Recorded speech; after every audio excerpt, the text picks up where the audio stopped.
Ladies and gentlemen, welcome back to a whole new episode of Full Steam Ahead. I'm your host, Zoe, with my co-host on the other side, Cantu.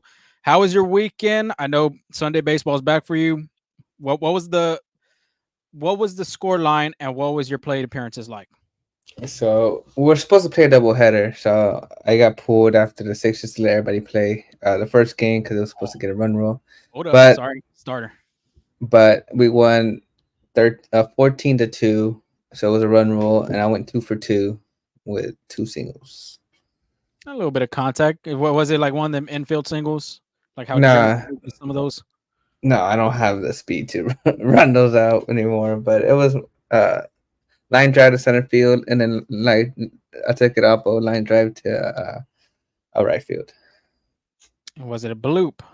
To The right field one was a bloop. Yes. Okay, that's a line drive in the book, like we talked about. That's what I'm saying. Yesterday. Yeah.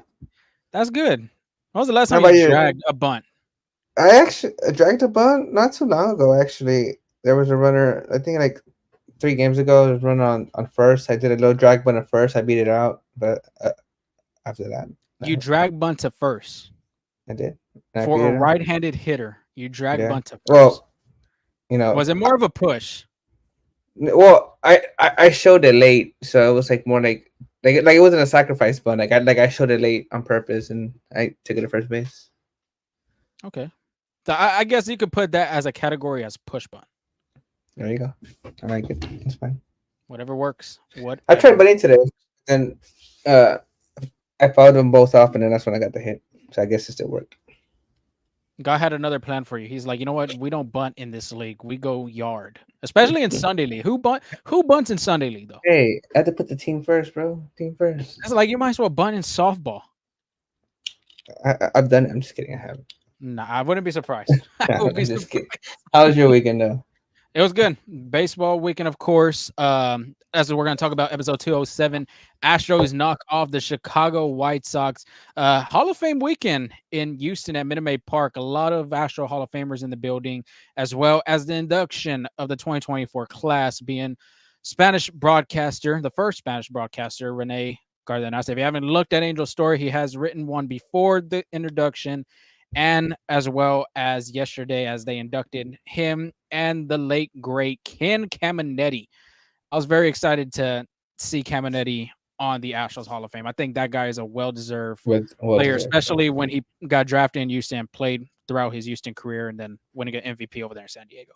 Yeah, and if you read my story about the Ken Caminetti, he was a horse on the field. There was a story said when I did in the press conference that it was Alex Trevino was batting.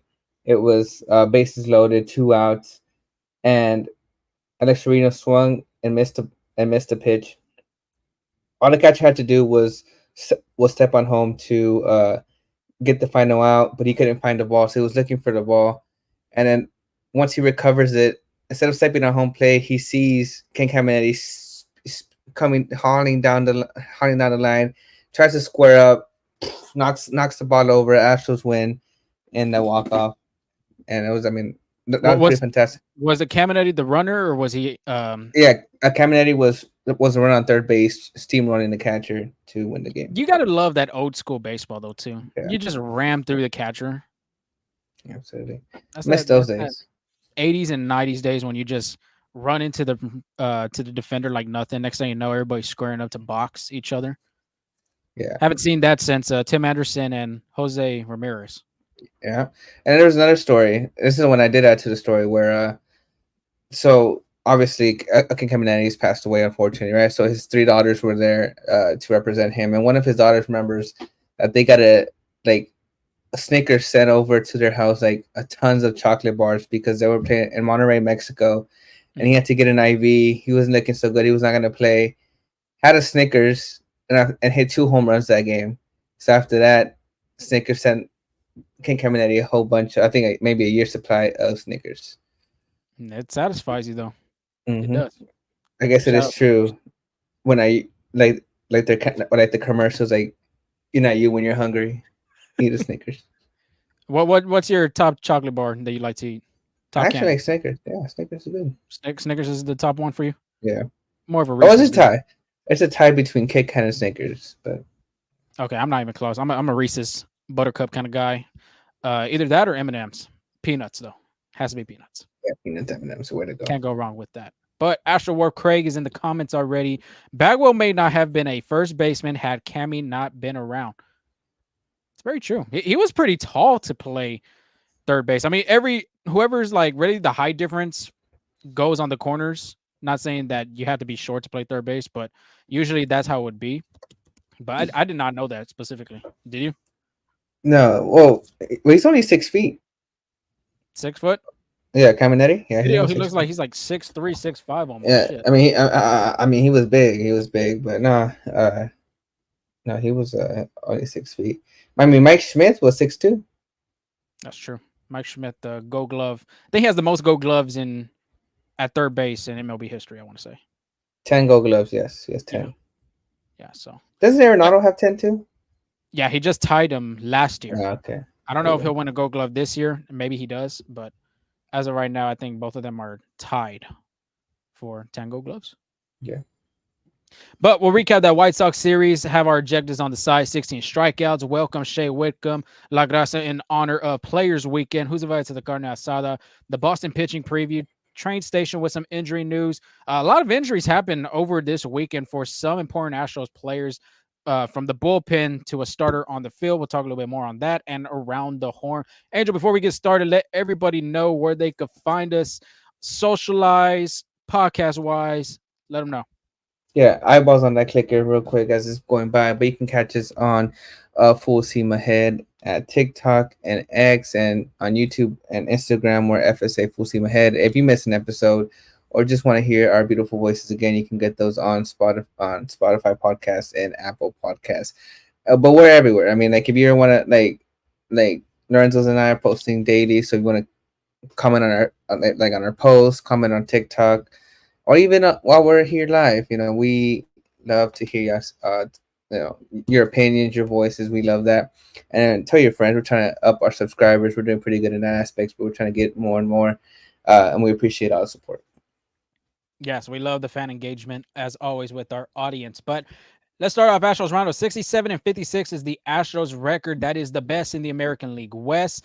They obviously have an 11 game over 500.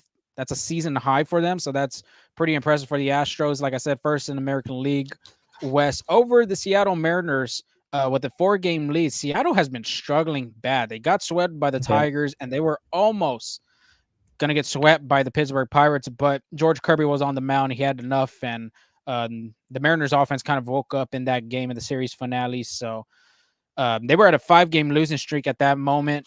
Could have been 6, but like I said, George Kirby pitching a really good game for the M's, and as well, the Pirates couldn't get nothing going. But yeah, anything else? I was gonna say, yeah, their offensive woes are like it's starting to catch up to them.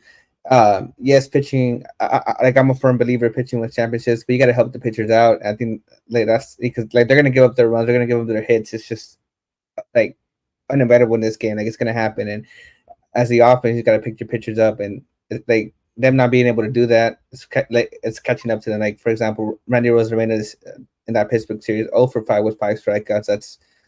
That's unacceptable for a major league player. Yeah, that was yesterday's game actually, not the whole series. Was it? He did. Did you see that defensive play in left? He was tracking it. Yeah. And yeah, he was drifting to that pitch. So like as an outfielder, you're supposed to, sprint to the ball, find the spot, and then you start slowing down. But it was just like a light jog the entire way. It could be not knowing the ballpark a little bit, but at the end of the day, he's a professional outfielder, and he's made some plays during the World Baseball Classic. He should know what he needs to be doing. But I don't know. That was uncharacteristic, like for Randy Rosarena. He's usually like hustling on the field, making these plays, and for him to be jogging it might be honestly, you going from Tampa to Seattle might be just a little adjusting period. Maybe not happy, maybe not like being away from his family or something like that could be affecting it in that aspect. I mean, he was hitting the beginning of that trade deadline, kind of like right now he's in an offer. I do have on Fantasy, but I just don't have his numbers right in front of my face. But I do have the standings in front of my face. Astros 67-56. Like I said, the Mariners are 64-61. Losing those 5 games really hurt the Mariners. Texas did win that series finale against the Twins 57-68. They were 11 games back out of the division and 12 and a half games back of the wild card spot. Mariners are 5.5 games back from that last wild card spot. So the Astros, like everybody had said, and we even had mentioned it in our last episode, that this is a series that you got to take care of business. It's majority that you have to sweep this team, which the White Sox are the worst team in Major League Baseball. There's no secret about that. Go look at the record. Go look at the standings. Look where they're at right now. Even throughout the whole season, they haven't been playing great baseball. And we'll start off right there. 16 strikeouts. However, I do want to mention, since Grady Sizemore took over the White Sox, they've shown a little bit more fire in them, a lot more will. So, like, just as the Yankees when they, beat them by a lot. But, I mean, this is a pretty good series. This is a pretty good White Sox team that's been looking. Yeah. Pedro Grifo obviously getting fired. Grady Sizemore, the interim manager as of right now. Cleveland Indian Grady Sizemore, as we could say. It's crazy how our time that we've seen a player that played in this league and is already a manager. Yeah. I mean, injuries happen to Grady Sizemore, but he was a really good player. I think he had won a Gold Glove, I want to say. I can. You look like you can check it out right now. But since we're moving on to this White Sox recap, let's start off with the bad right now. I mean, 16 strikeouts from the Astros. I did not expect that. 2 Gold Gloves. Mm-hmm. Nice. But back to the Astros. As a team, the Astros had struck out 16 times. That is setting a new season high as a team. The most strikeouts in a game. Let's go down the list. Jose Altuve, 2 strikeouts. Yainer Diaz, 4 strikeouts. Caratini, 3 strikeouts. Jake Myers, 2 strikeouts. Zach DeZenzo, 3 strikeouts. Angie, you want to take a gander? Who was the only player or players that did not strike out in that Astros lineup? In that first game? Yes, in game 1. Well, you're missing. Well, let me go over the starting lineup. We don't see Jeremy Pena there. Maybe him. Jeremy Pena struck out once. Jordan Alvarez on in there, like in that list, so give me that one. So that's 1 right there. We got another one. And then who else played? I don't know. I forgot the starting lineup. Chas McCormick did not record a strikeout in this game. We know that Chazzy Fizz has been kind of in the slump throughout this whole season, but in this game he did not strike out. But it just goes back to seeing who is on that mound for the White Sox, and it's a Cy Young candidate for the American League, Garrett Crochet. I mean, he really pitched a gem. Through 4 innings, he collected 9 strikeouts. That is very impressive. 4 innings, just do the math right there. 3 outs in an inning, 12 outs in 4 innings, 9 of them were strikeouts. That's how electric this guy was on the mound. I even talked to Corey Lee, too, about being behind a plate, catching a guy like that. He's like, his stuff moves so crazy. The fastball velocity, too, is just really good. And sure enough, the Astros couldn't get nothing going against him. I mean, shout out to him because he was really dicing up the Astros, and it's kind of like a mentality he knew he was only going 4 innings, like he knew he was on a limit count, so why not go full seam, leave it out loud, throw everything out. Exactly, that's exactly what he did. And honestly, if he wasn't on the innings limit and he would have kept going, he could have honestly racked up double-digit strikeout easy just from him because he looked fantastic. So, a report from Sports Illustrated, because I just wanted to go see his innings pitch. I'll talk about that here in a second. On Sports Illustrated, it says Dodgers offered River Ryan for Garrett Crochet, but not one specific prospect. Report. Just imagine that. The Dodgers get Garrett Crochet and the White Sox get River Ryan, and River Ryan is like out for the whole season due to Tommy John surgery. Yeah. That would have been a steal for the Dodgers. But going to Crochet's last couple starts, and I didn't mention it in the last pitching preview because I wasn't even aware of it. Shout out to Javier Gonzalez of Pelota Cubana. He's the one that let me know. He's been on a pitch count since, I would say, July 12th. Not July 12th, July 23rd. Has he? I haven't even noticed. Okay, July 23rd, he only threw 74 pitches. July 28th, 64 pitches. August 3rd, 77. August 9th, 67. August 16th against the Houston Astros, he only threw 55 pitches. So honestly, that dude could have gone at least Three more Yeah, innings for the White uh, Sox. yeah, he was cruising. He was cruising. Yeah, but you gotta give credit to the dude. I mean, he went out there, like Angel said, he had nothing to lose. If he's on a pitch count, with the amount of innings, because that's what I was gonna say actually too about his innings in his career. This is the most he's ever pitched. 2020, he's only thrown 6, 21, 54 and a third, 23, 12 and two thirds, 2024, 124 and two thirds of an innings this year. So the See, All Star looked like he needed a breather. but it makes sense for the White Sox. I mean, they're not playing for anything, so Yeah. why ruin an arm or like for next year, like your best chance to win next year? Makes sense. Yeah, I agree. I wouldn't want to do an injury like this whole season for a bunch of starting pitchers. It's like an epidemic of Tommy John surgeries everywhere. It's very unfortunate. It's crazy. We should talk about that on Around the Horn about Major League Baseball wanted to have a minimum of 6 innings for starting pitchers. I didn't even see that. Well, Yes. where did you see that? I think it was in the last episode, the next day. That's when they had announced it. Oh wow! But I we'll talk missed about it. that around the horn. We'll talk about that Okay. later. How about Shay Whitcomb, though? Welcome to the show, Club Shay Shay. I like the Club Shay Shay on there, honestly.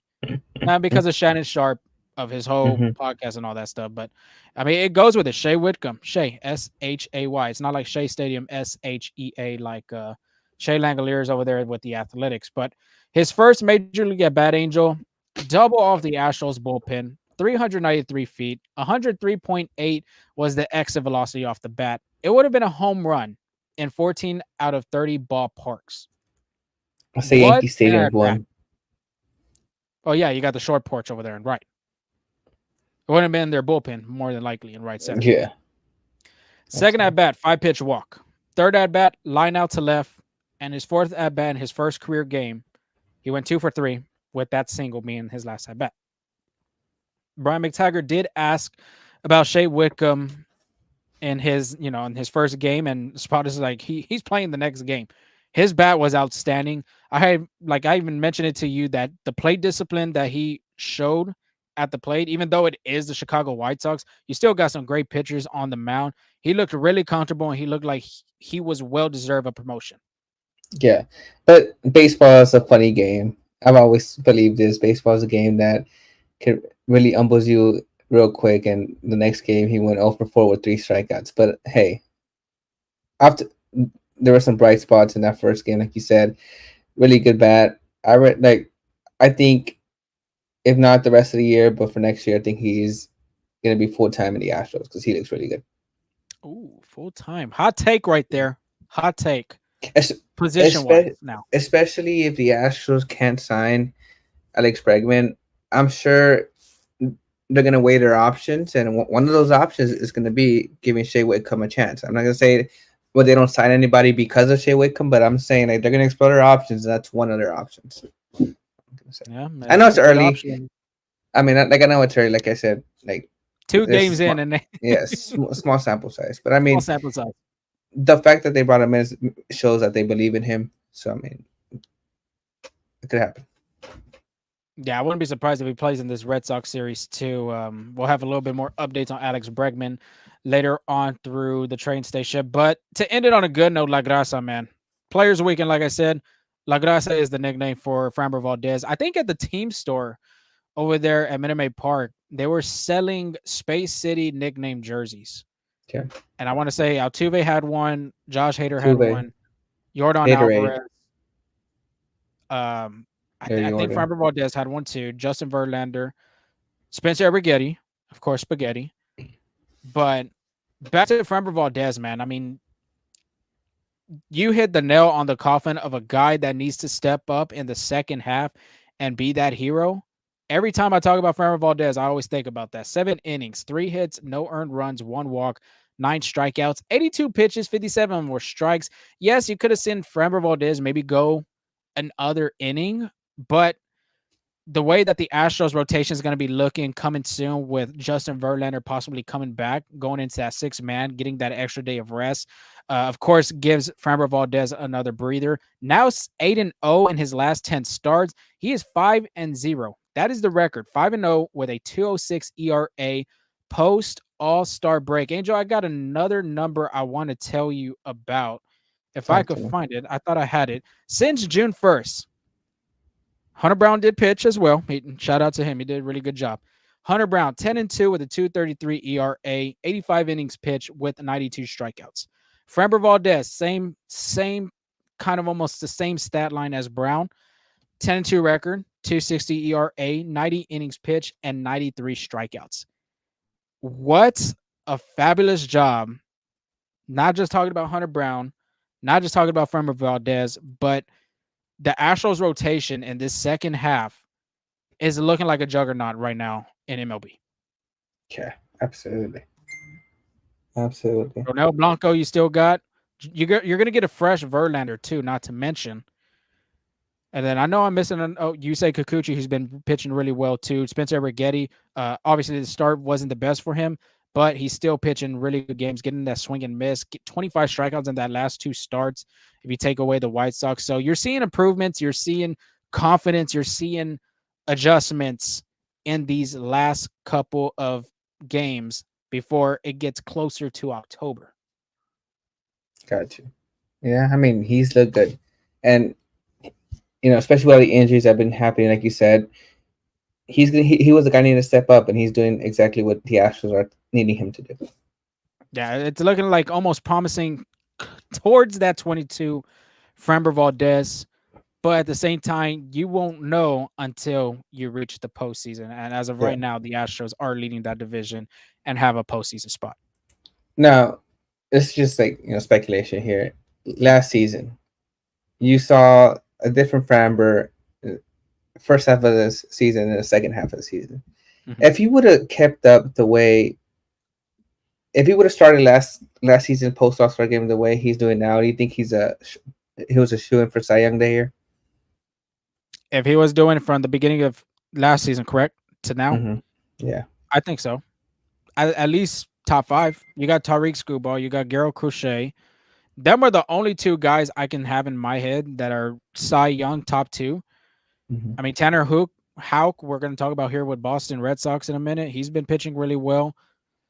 I mean, I really don't have all the starting pitchers right in front of me, but I'm guessing if you do take away the first half of Framber Valdez in 23 and you put what he's doing right now, I best believe he's on that list at least top 5 in the Cy Young category.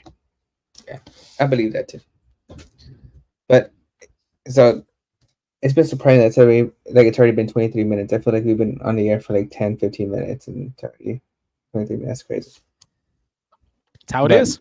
Yeah, but let's move on to the Carne Asada, and let's start with Jose Altuve. I think he was a really good contributor this series. He was the only Astro one of the only Astros to have hits in all 3 games this series. He went 5 for 12 with a home run, 3 RBIs and 4 runs. Now, throughout almost the entire season, Jose Altuve was batting above 300, but his batting average actually dropped to 298 after the second game. Well, he brings that up to 301, so he's back to 300. Obviously, needs to hit a little bit more to bring that up a lot more. But he is one of 6 AL players with 15 plus home runs and 16 plus stolen bases this season, and he just recorded. He had 2 multi-hit games this series, bringing his total to 625 multi-hit games. He passed Jeff Bagwell earlier this season against Tampa Bay, and now he only trails Craig Biggio in that category. I mean, he is the table setter for a reason. Yeah. Do you think he passes? Do you think he passes Craig Biggio? Craig Biggio has 841 multi-hit games. And how many does Altuve have one more time? 625? 625. Man, that's hard. Well, he's playing to what? 6 more years? I mean, a multi-hit game is 2 hits. That's all you need. And Altuve has shown that he can do that. Man. I'll say he'll be near it, but I don't know if he'll pass it, honestly. I think he'll pass it. You think so? Yeah. 841 seems like a big number, but he's already at 625, so that's like what? Maybe less than 200 games. I think he can do it. Okay. And then moving on, the guy you just talked about, who's been a spectacular, Framber Valdez. Also about to kind of I'm not going to say the stat line because you just said it, but his 8 wins since June 23rd, ranked tied for first in the major leagues in that span. Uh, he was tied with Hunter Brown with 7 wins, but obviously got his 8 wins now. And then also about this, his 8-game win streak is the longest of his career and is the longest active streak by an MLB starter as of right now. So that just shows how, just to add on to how great Framber Valdez has been in this second half of the season. And then I gotta shout out the Rook, Shay Whitcomb. I mean, getting your first major league hit in your first major league at bat, that's pretty special. It's pretty special that he's like the 53rd Astro in Astros history and the second this season to record a hit in their first career plate appearance. And again, he went 2 for 7 overall with 1 run. It was 103.8 mile per hour double that Lorenzo said would have been gone in 14 ballparks. But he also becomes the 16th player in Astros history to record an extra base hit, a double in their first career plate appearance. Imagine over 900 Astros have worn the uniform, and being number 16 in history on that aspect is pretty special. Yeah, that is. I'm looking at who's the other guy that recorded a hit in their first career plate appearance. That's Pedro Leon, if I'm not Pedro mistaken. Leon, yes. Yeah, it was Pedro Leon, yeah. Yes. I mean, the Astros have been pulling a lot of rookies this season, honestly. Yeah. Pedro Leon, Zach DeZenzo, Shay Whitcomb. I wouldn't, Spencer Arrighetti. Yeah. Am I missing one? Yeah, well, that have Brian been King successful. Like I said, or like just overall. Just overall, bringing up rooks this season. Henley too, Blair Henley, the one remember from Blair Henley, the Rangers. man only pitched. Got one out. One out against the Rangers. That's 6. What about Ort? Is Ort a rookie? Caleb Ort is not a rookie. He's played in the majors before. I think that's 6 rookies. That's adversity right there for the Astros. Oh, another one that we didn't even mention. Loperfido. Oh, how did we forget? How did we forget Jake Bloss? That's another one. Jake Bloss, yeah. 8 rookies. How are we forgetting the Astros farm system? The 2 key trade pieces for Yusuf Kikuchi. Because I mean, they're not in the Astros uniform no more. Yeah. But that's astonishing how the Astros have battled through all these injuries from the lows of the beginning of the season. It just shows like this team, it is a postseason team. It's just the fact that it's 162 games, and how are you going to go long throughout your whole season, especially when it gets closer? And the Astros, I think 2 months ago, I think I see the tweet from Brian McTaggart, there were 10 games out of the division. Now they're leading the division by 4 games in first place. Yeah. Perseverance right there, dude. I mean, this team is just... And it just goes to show... Yeah, I mean, and it just goes to show how great the developmental coaches and the coaches in minor leagues are.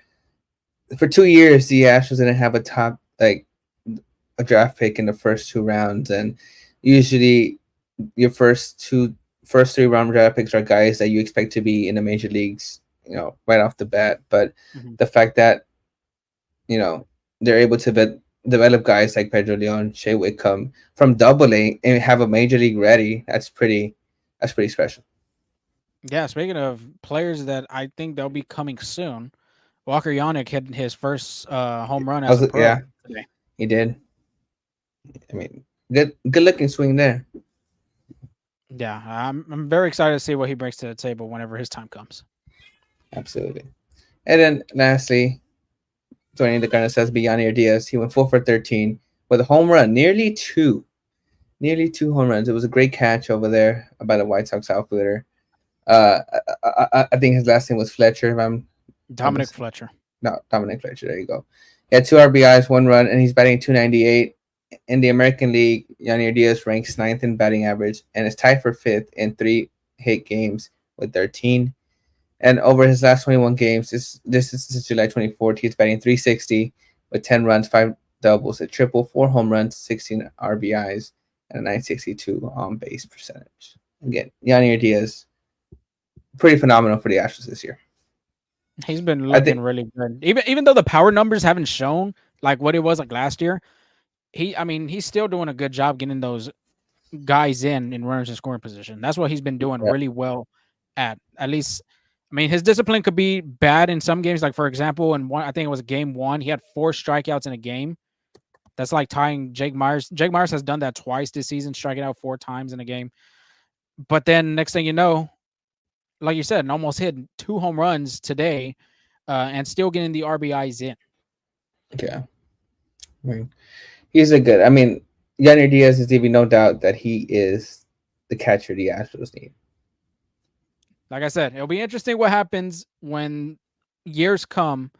If Walker Yannick is going to be the guy behind the plate and Yainer Diaz maybe goes to first base I mean, he's done it this or year. vice versa.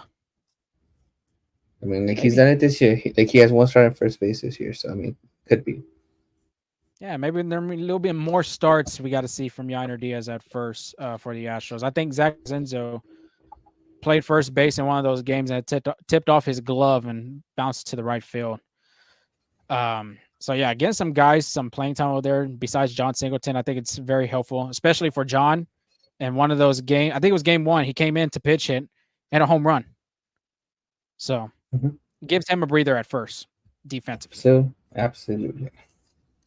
Yeah, but let's go with that pitching preview already. They're going against the Boston Red Sox, as the Astros have already had faced them. They swept them over there at Fenway Park.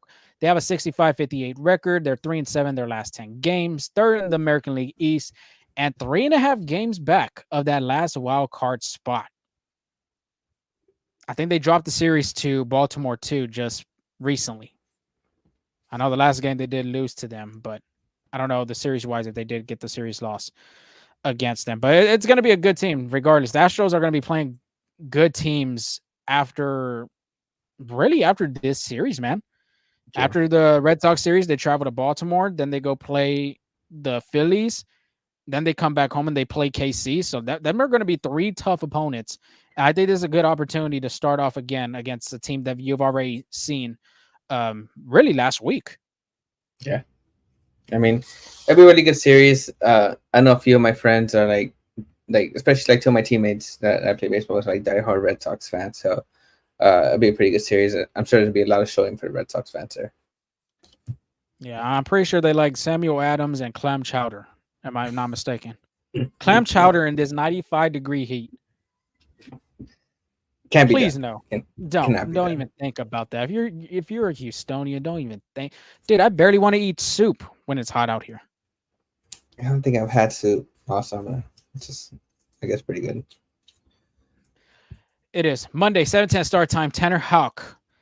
Man, I'll be honest with you. I don't know if I'm saying his last name right. I'll be honest. I hope I am.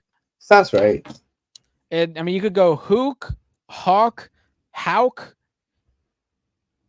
I had to do like what they taught us like back then when we were in school. 8.8 record, 3.01 ERA. He'll be going against Yusei Kikuchi, 6.9 record with a 4.49 ERA. And Tanner Houck, his last start against the Rangers, really his last 2 starts have been against Texas teams. He just faced the Texas Rangers, 6 2/3, 6 hits, 2 earned runs, 2 walks, and 3 strikeouts. His last start versus Houston was another start before that. 6 innings, 4 hits, 1 earned run, 3 walks, 1 strikeout. You see right there, that strikeout percentage isn't really high, so he doesn't give a ton of swing and misses, but he's still going to try to do his best, whatever he can do to make you swing and miss. Back-to-back quality starts, like I had mentioned, with the 6 innings over. His post-All-Star break numbers, though, haven't been really well for the Red Sox. 0-2 record with a 4.85 ERA, 29 2/3 of innings pitched, 16 earned runs allowed, and a 2.84 opponent batting average. Yes, the numbers post-All-Star break does it sounds like an Astros favor, but it was almost the same thing as Garrett Crochet. Crochet's numbers wasn't really great after the All-Star break, and look what he did to the Astros in game 1 of that series. Yeah, Tanner Houck was an All-Star this year as well. So, I mean, you can come in any day and just cruise through a batting order. He did give up a home run to Shohei Ohtani in that All-Star game, just to throw that out. That's Shohei Ohtani, though. That's Shohei Ohtani. Okay, Shohei Ohtani with a home run. Shohei Ohtani with a home run off anybody. I know, including me. Yeah, too. absolutely. I think I would have thrown him a pitch. He'll hit it he hit a 600-foot home run probably. with your max 72 Yeah, exit velocity of your arm slot. Come on, man. Kikuchi, on the other hand, last start versus the Tampa Bay Rays, 5 2/3, 3 hits, 1 earned run, no walks, 5 strikeouts. Like I had mentioned in the last episode, Kikuchi has really been pitching well for the Astros these last 3 starts. 2.70 ERA in those starts, only giving up, I think, the max earned runs. I want to say it's 2. So he's been doing a yeah, really good job. yes. Yeah, he's been really doing good for the Astros. His last start versus Boston, though, you got to go back to June 17. He did pick up the loss in that game. 4 innings pitched, 7 hits, 5 earned runs, no walks, 7 strikeouts. He did give up 4 home runs in that game. I do not know who it is, but if I had to make a guess, educated guess, I would say Jaron Duran, who's been hitting the ball lights out, and I would say Devers, Raffy Devers as well. absolutely. But And I don't have the numbers right in front of me. and like you said that Hawks actually start having against Texas teams. Well, since he's been coming to the Astros, Yusei Kikuchi's 3 out of 4 starts are against AL East teams, twice against Tampa Bay Rays, and now the Boston Red Sox. Yeah. So a lot of familiarity with that. And then speaking of that, career versus Boston, it's really not in his favor. He has an 0-3 record with a 6.75 ERA, 24 earned runs given, and 31 strikeouts. Is See, this but a I'm sure possibility that he can get his first win against the Red Sox in his career? it could be. I mean, I'm not saying Minute Maid Park is a pitcher's pitch. I mean, like a pitcher's park, but I'm sure half of those games were at Fenway Park with that pesky pole and that big wall. So, could be a little maybe change of luck there. Okay, I'm going to 617 real quick. I'm very curious to see what that game was for Kikuchi, at least the pitches he's thrown. Oh, on Baseball So, Savant? yeah, on Baseball Savant, real quick. I was right. Raffy Devers was one of the guys that hit a home run. The other one was Tyler O'Neill, Yeah, which, of course, it would be Tyler O'Neill. So Don Raffaello, did you ever would have guessed that? Of course, he's my fantasy star. Yeah. God damn. Fantasy talk again. Fantasy talk again. Okay.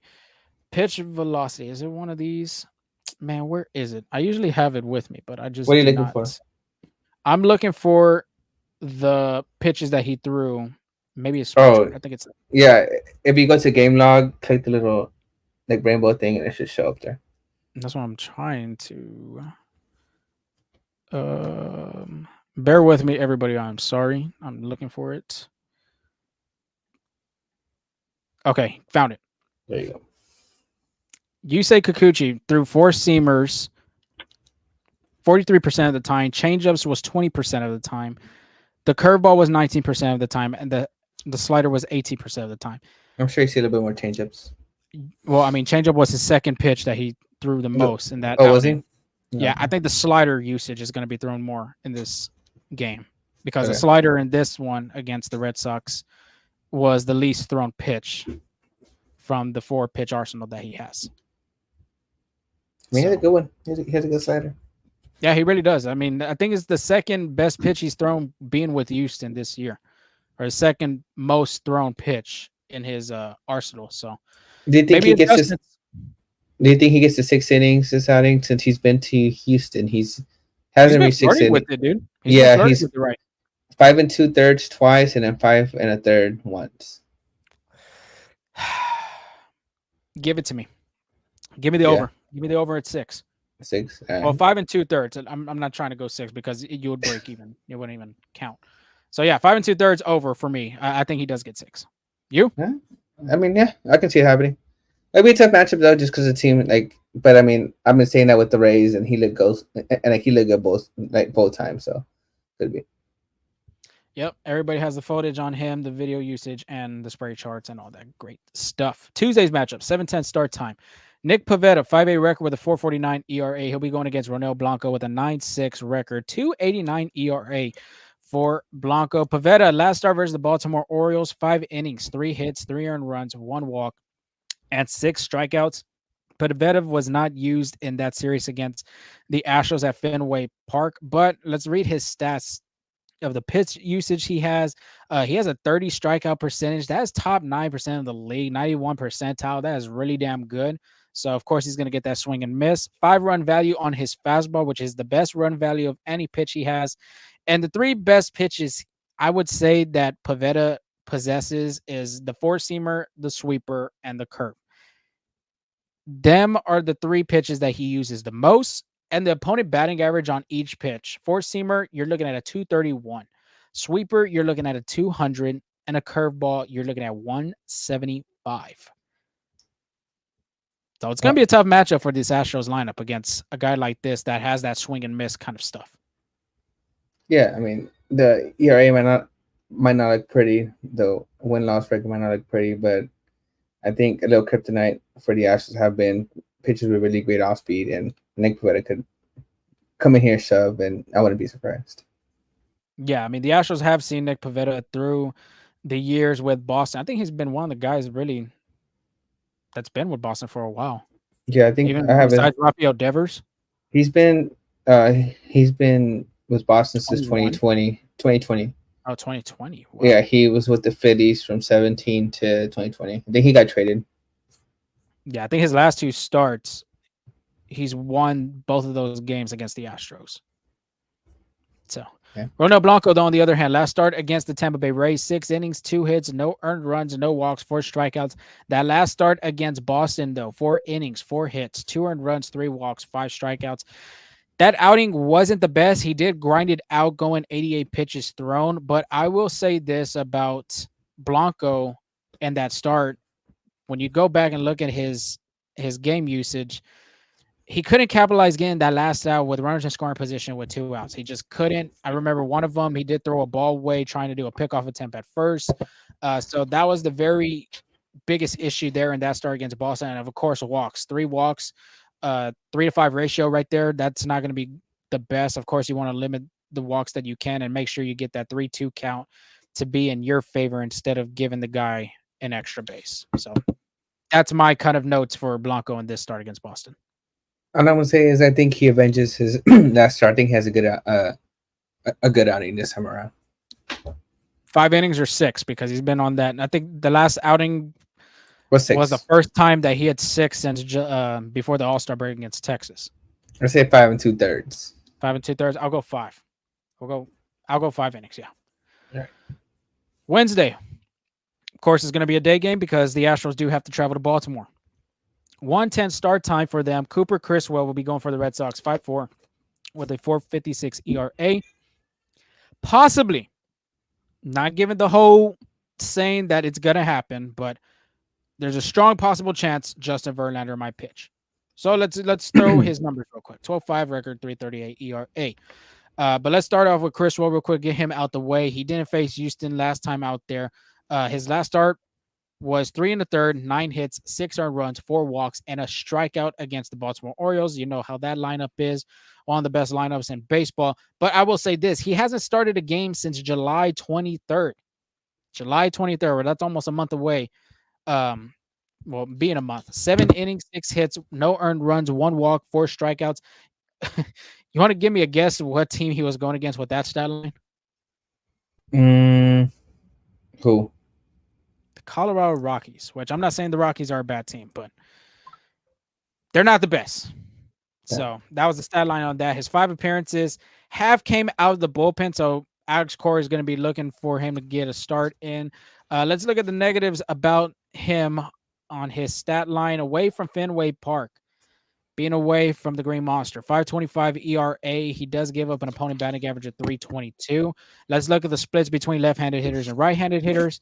We'll start off with the left-handed hitters. 291 opponent batting average. He has given up 0 home runs, about a 3 over opponent on base percentage as well as slugging. The right-handed hitters, though, that's going to be the bread and butter for the lineup, specifically about the Astros. 3 of 59 opponent batting average, a 578 opponent slugging percentage. He's given up 13 earned runs and 2 home runs. So you're looking at a good advantage for the Astros because they do have a lot of right-handed hitters in this lineup. I'm curious to see if John Singleton will be in this game. Of course, Yordan Alvarez is more than likely that's going to be your one guy being the left-handed hitter. Other than that, I mean, the Astros do have a heavy right-handed batting order for this game.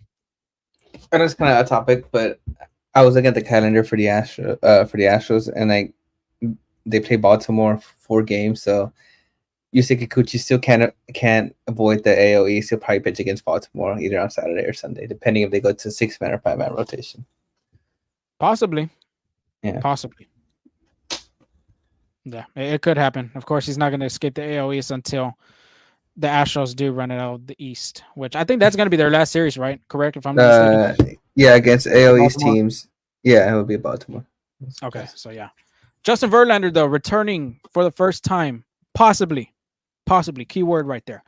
Return to the rotation for the first time since June 9. June 9, 2 months that JV has been out and being on the IL due to neck discomfort. I'm going to ask you right here on the spot, what are you expecting from Verlander if he does come back to start in this game off that neck discomfort? Do we see a pitch count limit? Do we see the velocity? What are we looking at Justin Verlander's first start if he does pitch on Wednesday? I think his first start, they're probably gonna throw him.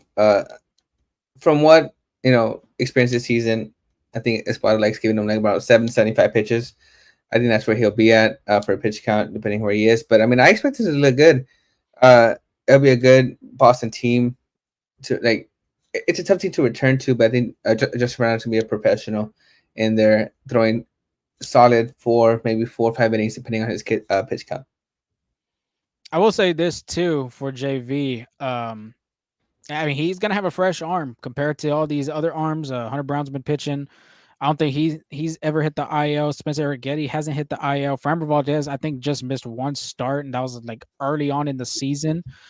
Same goes for Blanco. So this arm right here from JV is probably one of the freshest arms that this Astros starting rotation is gonna have all the way down, going towards trying to make a push for the postseason. And the fact that it wasn't an arm injury, it was a neck injury, kind of gives him an advantage there. So, like if it was an arm injury, then you're kind of looking like, maybe see how he gets back. But the fact is that neck discomfort, not anything with his arm, I think he should be up and running. Goddamn, curse them pillows. You need to get better. Find a Tempur-Pedic or like one of those My Pillows. Absolutely, but then you get that situated. Yes, Astro War Craig, before we move on from the preview, Kikuchi Mania is running wild. I will say I think it is running wild in the city of Houston, having you say in these last 3 starts. I think everybody has caught on to his little jingle. I think everybody likes it. I think everybody's excited for him to be in the Nationals before. Absolutely. I think everybody's getting Danny Brown some grace too about that trade now, just because it's worked out. How about this one? Tony Yayo. Framber has to start game 1 versus he's already put his prediction down. The Astros are going to be playing against the Kansas City Royals in the playoffs. Give me a little bit of that 2015 ALDS rematch. All I know is that's 2 different Astros teams from that, compared to that 2015 and now. So that 2015 team from the Royals did win the World Series that year. It did, but honestly, looking back, I think the Astros had it. I was about to say, I think if Carlos Correa doesn't miss that ground ball up the middle, it could have been a different story. Absolutely, could have been. Absolutely, but is it time for the train station already? I think so. We are at 49 minutes right now. Wow, looking good so far. But let's start with injury updates with Kyle Tucker. I think Kyle Tucker has been the first person we've been talking about in our injury updates for a very long while. But Kyle Tucker, on Friday, he did do some work in the weight room. He played catch and did some running and some outfield work, according to Joe Espada. And he also said that he continues to feel better. On Saturday, our good friend Ryan Retaggart posted a video of Tucker taking batting practice. He's taking live BP. And then Joe Espada on Kyle Tucker during BP said he hits, or after BP said he hits some when we're on the road, but not BP like that. This is the first live arm coach's BP. He also said that he looked good. So I mean, it's looking like Kyle Tucker slowly but surely is starting to make his comeback. I know he was doing some running like a few days ago as well. So I mean, he's looking better. It's like these updates are giving me more like they know what's going on now. Yeah, there you go. That's what I was looking for. I don't know why that's like more hope that he can come back. Maybe I'm looking at the calendar right now. Maybe last week of August, or Oh, you we're know, going last week. I went back to like mid part of September, like the second week. did you? Yeah, because I I thought he mean, was gonna come back last week of August, first week of September. But when you read stuff like this, and when you saw the video that McTaggart had posted, I mhm, was like, damn, it's kind of like that's a big progression from where he was in that video in Tampa Bay compared mhm. to now that he's hitting BP with Javier Bracamonte throwing it on the field. Yeah, because when Tampa Bay was here, we I mean we both saw him there, and he was kind of limping still, and that was what, first week of August. But now that he's actually running and doing stuff like that, I don't know. Like, are you looking September 10th during the Oakland series, or more like September 16th San Diego series? I'm looking at 12 to the 16. I will say like in the mid of that part, So either either 12 last or game in 16. yeah, so either last game in Oakland or in Anaheim, Yeah, basically. Gotcha. I mean, it's possible. I mean, he is going to need some rehab starts, but for a position player, it might not be as much as or as many days for uh compared to a pitcher. reminder too about the Triple A season, like the minor league, the schedule Uh for the minor league. It ends sooner yeah, than it does end sooner. the You're right. majors, so it's kind You're of like absolutely right. he looks like he's more progressing than the way which I know you'll talk about Luis Garcia here in a minute because he's gonna have to get a start. He's gonna have to face live Okay. hitters, and it looks better for Kyle Tucker because Yeah. obviously you're a position player.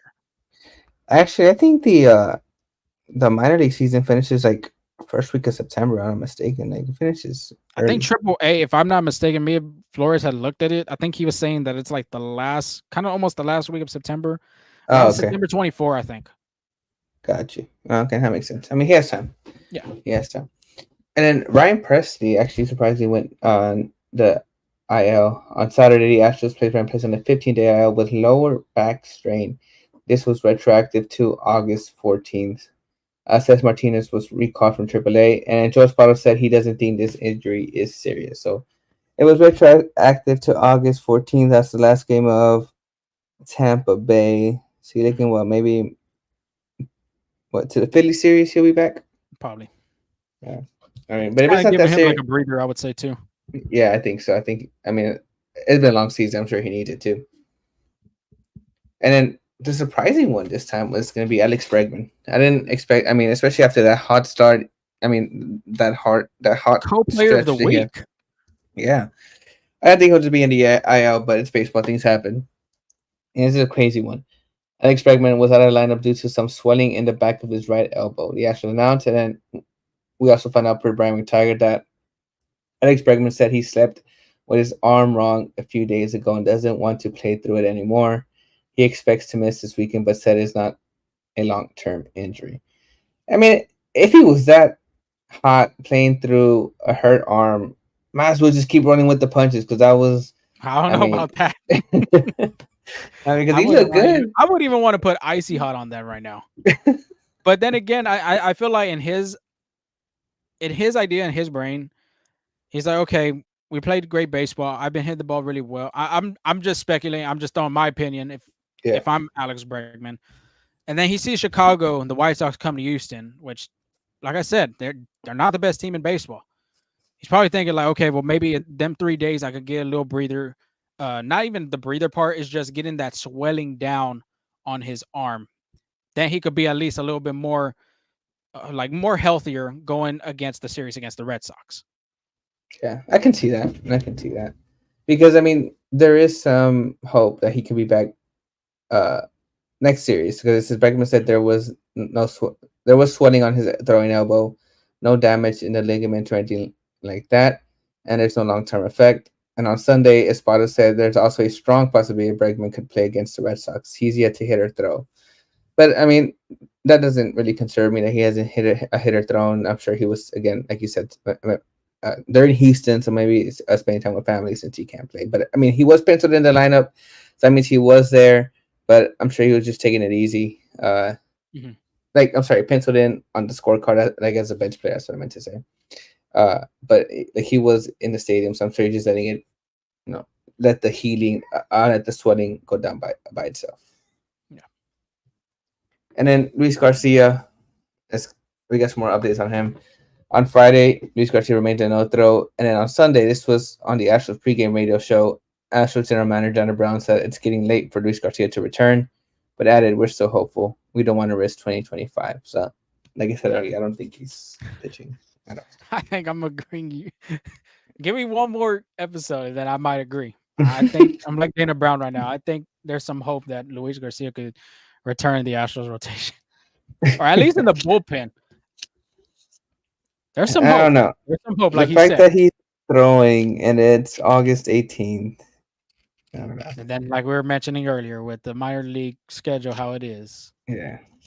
running out of days, running out of hours, running out. However, he could throw some simulated games, like maybe in Yeah. Florida or something like that, to get that going. Uh, but Penn Murfee on Friday, like we've been kind of giving you some updates in the last podcast on him. On Friday, he threw 19 pitches in Class A Fayetteville. Not the outing he. This is what Joe Spada said, but not the outing he wanted to have. The line wasn't great, but he felt great, and that's all I care about. Again, that's what works from Joe Spada. And then on Sunday, this is per Houston Chronicle beat writer Matt Carahara, pretty good guy as well. He said Penn Murfee was scheduled to make his second rehab outing today, but felt arm soreness after his last one. The Astros are going to hold him back maybe a day or two, Joe Spada said. This is another guy that might, if they hold him back for a day or two, okay, I think he can be. If the Astros are going to bring him up, he should be ready before the end of the season. But if they hold him out maybe a week, 2 weeks, and like Luis Garcia, I don't see him pitching. I think the next coming outing, which is the next bullpen appearance, determining how he feels the next day, if there's still soreness, he's not pitching this season. Yeah, That's how I see it too. I can see that as well. But yeah, I mean that's pretty much for updates. It was a lot, but I think there's some hope for the Astros that they'll get some reinforcements. Yeah. And then I'm not sure if you knew, but Players Weekend, Detroit it was Players Weekend this week. Detroit, New York will play at Williamsport in front of kids from the Low League World Series. And that's pretty amazing. I kind of like how the players are getting like the liberty to customize their own bats and like use them. I think you see some good ones, but like, is there a bat in particular or anything like that that really caught your attention? Well, being at the stadium, I was able to see Corey Lee's bat. Of course, that paid homage to in Cali. It had SoCal on it, so I think he's from Vista, California. I want to say. I know he said he grew up kind of close to the San Diego area too. Chucky Robinson's a good one too that I saw. That Buzz Lightyear themed bat was pretty damn sick. Not gonna lie about that, especially a kid that grew up watching Toy Story. I thought that was pretty badass. Yeah, I think the number one bat that takes it for me is gonna be that Pablo Sanchez bat. Pablo Sanchez, Bobby Witt using that bat, and his birthday is today. If you not know that, oh nice. backyard baseball legend, I would say. Having a bat with his face on it, I thought that was pretty badass, and then hitting a home run too. That just shows That's that how Pablo special Lopez. that player Pablo is. Sanchez. Yeah, Pablo Lopez. Pablo Sanchez strength, my bad. It just shows how of a legend he was on backyard baseball. I think they're trying to make a comeback, trying to get that game back on, on the game consoles, I guess PlayStation and Xbox. Yeah, and there's a lot of them. Like I like the Bryce Harper with the bat with the Philly Fanatic on it. That was pretty nice. I also liked Juan Soto's with the Stranger Kind of Thing spawn. But I think for me, Jackson Murrow had a blue lightsaber bat. So like the Star top Wars. was blue, Star Wars, and it was glow in the dark as well. Wow. Yeah, so that was pretty nice. That is honestly sick. I'm really glad that Major League Baseball was able to bring back Players Weekend. The jerseys, I thought that would have been. Yeah, that I would don't have been mind nice. the jerseys, honestly. I really Yeah, do that not would've been mind the nice. jerseys. The only ones that I don't like was, I want to say, maybe a year or 2 years ago when they were black and white. Oh yeah, those were kind of. I don't like those. Like I'll go back to like when the Astros had like a V-neck kind of jersey. I don't know if it was a V-neck, honestly, but it was like that bright orange and navy blue kind of piping on it. I don't know if you know. I don't know if everybody Yeah. knows what I'm talking about. but I like those type of player uniforms. Just something like white, like white, or black and white though. Like or even that with was dumb. Honestly, I did not like that. or even just with the regular uniforms, like the either like the grays or the whites, but just with the nicknames on the back, I think that'd be pretty cool too. Yeah, I agree. Even the City Connects, like the Yeah, like the Astros were Astros. selling it over there at the team stores. Like, okay, well, why can't the players just wear the uniforms like that? Out of all the Astros nicknames, which did you like the best? So Jordan, like just so Jordan Alvarez, Air Jordan, Spencer Rigetti Spaghetti, Alex Bregman Breggy, Hunter Brown Diesel, Mitch Dubon Doobie, Josh Hader Haterade, Justin Bernard JB, La Grasa, Jerry Payne JP, Jake Myers had Rake Myers, and then McCormick had Chazzy Fizz. I gotta go with Hunter Brown. That nickname Diesel just fits with him, dude. It just fits with him. I really like it. I like that one. I like the Haterade one, of course, too. Is a Yeah, good that's nice one. too. The Rake And of Myers, course, I like that one too. yeah, Rick Myers, Spencer Rigetti's like that. That nickname just goes so well with it. Rigetti and Spaghetti. So I had to say those. Yeah, yeah, those are nice. Those are nice. But there was a topic you were gonna bring up for this time. Can you remind me what that topic was? 6 innings. Major League Baseball is looking into maybe possibly adding 6 innings minimum for a starting pitcher to roll out. Is Oh that my god! correct? Like six. I'm sorry, 6 innings minimum. Would they have to throw 6 innings? 6 innings minimum. If I saw that correctly, I thought you had like had it on you right there. Oh no, I did not. Oh, Let me see real quick. I thought you were like because you guys saw it, so I didn't bother looking it up. I don't like that. So you're gonna let a pitcher get shelled? Like, That's what a lot of people were saying. Let me see. Let me just look it up real quick. But yeah, give me your thoughts real quick on it. yeah, I don't like that because there's innings where a pitcher throws like 30, 40 pitches, and that's not great for the arm. That's like making it worse. Or what if the starter gives up eight runs in the first, 3 runs in the second? Like at that time, you gotta like to give yourself a chance to win. You gotta pull him off early, right? I don't like that. It's not good for the arm as well. Yeah, 3 days ago. I think this was like the day we posted the episode, which we always record a night before the episode is published on the next day. But yeah, 3 days ago, 6 inning minimum starting pitcher rule coming to MLB? Question mark. Why a 6 inning minimum for starting pitchers could rock MLB? Um, Major League Oh, Baseball is toying with the idea of instituting a 6 inning minimum rule for starting pitchers. I swore correct. So there's no like exceptions in the rule. What do you think That's MLB, like the Players Association, like is thinking about that? I don't like it. I don't think they'll prove it, but I don't know. Possible lockout again. Not that extreme. Could be. You know, we didn't think that was going to happen to the last time, and next thing you know, baseball's being played in April. I But think that yeah, was a I money don't agree. situation. I don't agree with it either, man. I mean, you're putting a lot of arms in jeopardy. Look at just this season alone, man. Like a lot of starting pitchers, just pitchers in general, not even just starters, like relievers too. All their arms were just gas. Next thing you know, surgery, Tommy John. They're not going to be able to pitch until the following year. Like, man, it just sucks. And now you're possibly making a like a role like this of 6 innings minimum for starting pitchers. Like you're saying, Yeah. a pitcher's getting kind of hit around 7 earned runs with 35, not 35, but like 40 pitches in the first inning. Mike, like just think about the rest of them innings. Yeah. You gotta pull him out. Yeah. I think the next thing you do is like you just fake an injury at that point. Like honestly, Oh my arm. Yeah. waking up sore like Angel the next day after pitching Oh, again. absolutely, absolutely. I was the whole week I was sore. Yep, good crowd tonight as episode 207 is in the books. Angel, this is the first time we hit an hour since probably 4 episodes ago, man. You see, but this time went by super fast. I thought, honestly, went by super fast. I don't know. It kind of didn't really for me. No, it felt long.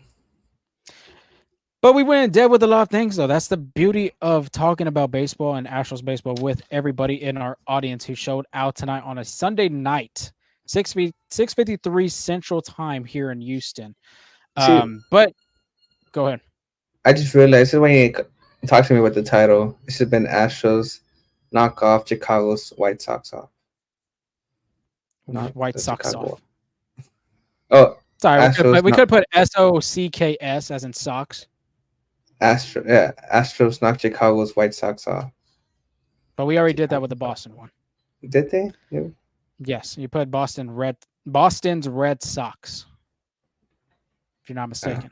Astro Craig, they're wanting starters to pace themselves to avoid injuries rather than go all out with speed and spin. That's kind of a pro you could see out of that. See, but if you're gonna pace yourselves and they're gonna they need to leave. Then what's the point of pitch having clock the out. time clock? Yeah, Too? Yeah, the pitch clock, because pitchers were pacing themselves, and then now you're speeding them up by adding the pitch clock. and then take that too with not having grip for like different types of grip with the rosin and the other substances that's out there for pitchers to use to get the spin rate and have a better grip on the ball. But we'll just have to see what goes down the road. Maybe this will come up again during the offseason for us to talk about. But episode 207 is in the books. Like Angel has said in the beginning of the show, look on the ticker below. We have our social media right there, from TikTok to Instagram to Twitter. If you're on Twitter right now, make sure you go on YouTube and hit that subscribe button, hit that like button, and leave us a rate, leave us a review on our podcast platforms, as we are on Spotify and we are on Apple Podcasts. Angel, you got anything else before we sign off? No. I don't know if we saw today, but for the Oakland A's and the Giants, this was the last time the Battle of the Bay was going to happen between those two teams. And Giants won. Matt Chapman asked for third base, and the A's gave it to him for the last. Yeah. That's nice. That's pretty sick. Yeah, especially for him that played with the A's and won Gold Gloves for them. Absolutely. You think Josh Reddick or like any of them outfielders from Oakland say, "Hey, let me get a piece of that wall on the warning track. Give me a piece of that grass." I'm sure it's gonna be. I think it's gonna be a frenzy the last day. It'll be packed. It's gonna be exciting. I think it sucks, but it's gonna be exciting. Yeah. But until then, we'll give you that recap of that Boston Red Sox series and get the preview against the Baltimore Orioles, which Angel had mentioned already. Another AL East team the Astros are going to face. 4-game set. Yep. Until then, y'all have a great start to y'all Monday work week, school week, wherever you're listening to us. And talk to y'all soon. Peace.